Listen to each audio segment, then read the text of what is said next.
சந்தானம் நடிப்பில் கடந்த வருடம் வெளியாகி மாபெரும் வெற்றி பெற்ற டிடி ரிட்டர்ன்ஸ் திரைப்படத்தின் அடுத்த பாகம் சென்னையில் பூஜையுடன் தொடங்கியுள்ளது.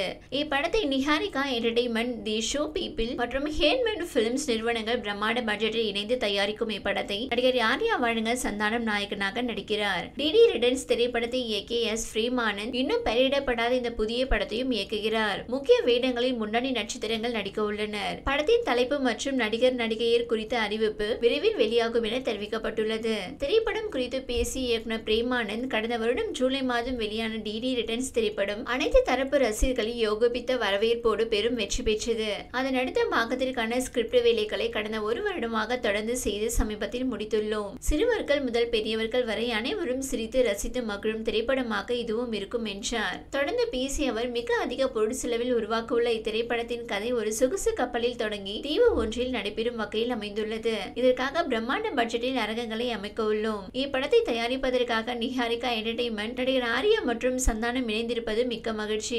டிடி ரிட்டர்ன்ஸ் திரைப்படத்தை விட அதிக குதூகலத்தையும் உற்சாகத்தையும் ரசிகர்களுக்கு இப்படம் வழங்கும் என்று கூறினார். டிடி ரிட்டர்ன்ஸ் அடுத்த பாகத்தின் ஒளிப்பதிவை தீபக் குமார், பதிகையால ஆஃப்ரோ இசையமைக்கிறார். பரத் பட தொகுப்புக்கும் ஏ.ஆர். மோகன் கலை இயக்கத்திற்கும் பொறுப்பேற்றுள்ளனர். திரையுலகினர் மற்றும் படக்குழுவினர் முன்னிலையில் பூஜை இன்று நடந்த நிலையில் படப்பிடிப்பு தொடர்ந்து நடைபெறவுள்ளது. முன்னதாக சந்தானம் நடிப்பில் இங்கு நாதா கிங் திரைப்படம் வெளியானது. கடன் வாங்கி அதை அடைக்க தவிக்கும் ஒருவரின் வாழ்க்கையில் ஏற்படும் பிரச்சனைகளை நகைச்சுவையுடன் சொல்லும் முயற்சி படத்தின் ஒன்லைன். 90s கிட்டான வெற்றிவேல் சந்தானம் திருமணத்துக்காக வரன் தேடி அலைய சொந்த வீடு இருக்க வேண்டும் என்ற கண்டிஷனால் ரூபாய் 25 லட்சத்துக்கு கடன் வாங்கி வீடு கட்டுகிறார். தனக்கு இருக்கும் கடனை அடைக்க முன்வரும் பெண்ணை தேடி திருமணம் செய்ய அலையும் அவருக்கு ஜமீன் குடும்பத்தில் வரன் அமைய திருமணமும் நடக்கிறது. ஆனால் அதில் ஒரு ட்விஸ்ட். இதற்கு மறுபுறம் சென்னையில் குண்டுவெடிப்பை நிகழ்த்த தீவிரவாதிகள் கூட்டம் சதி திட்டம் தீட்டுகிறது.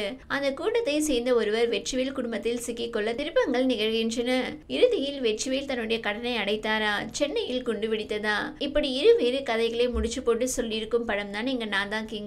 சந்தானம் தனது வழக்கமான நடிப்பால் மொத்த படத்தையும் தாங்குகிறார். தம்பி ராமையா பாலசரவனிடம் மாட்டிக்கொண்டு அவர் முழிக்கும் இடங்களில் உடல் மொழியால் கலகலப்பூட்டுகிறார். அறிமுக நடிகை பிரியாலயா கொடுத்ததை சிறப்பாக கையாண்டிருக்கிறார். தம்பி ராமையா, பாலசரவணன், விவேக் பிரசன்னா, முனிஷ்காந்த், லொல்லு சபாமாறன், மனோபாலா, சேஷு, குல் சுரேஷ் ஆகியோர் தேர்ந்த நடிப்பில் கவனம் பெறுகின்றனர். யூடியூபர்கள், இன்ஃபுளுசர்களை படத்தில் கொண்டு வந்திருப்பது வரவேற்கத்தக்கது. ஓம் பிரகாஷின் ஒளிப்பதிவு குவாலிட்டி தியாகராஜனின் படத்தொகுப்பில் கரார் காட்டியிருக்கலாம். மொத்தமாக சில காட்சிகளையும் காமெடியையும் ரசிக்க பல இடங்களில் பொறுமை காக்க முடியுமானால் நீங்க தான் கிங்.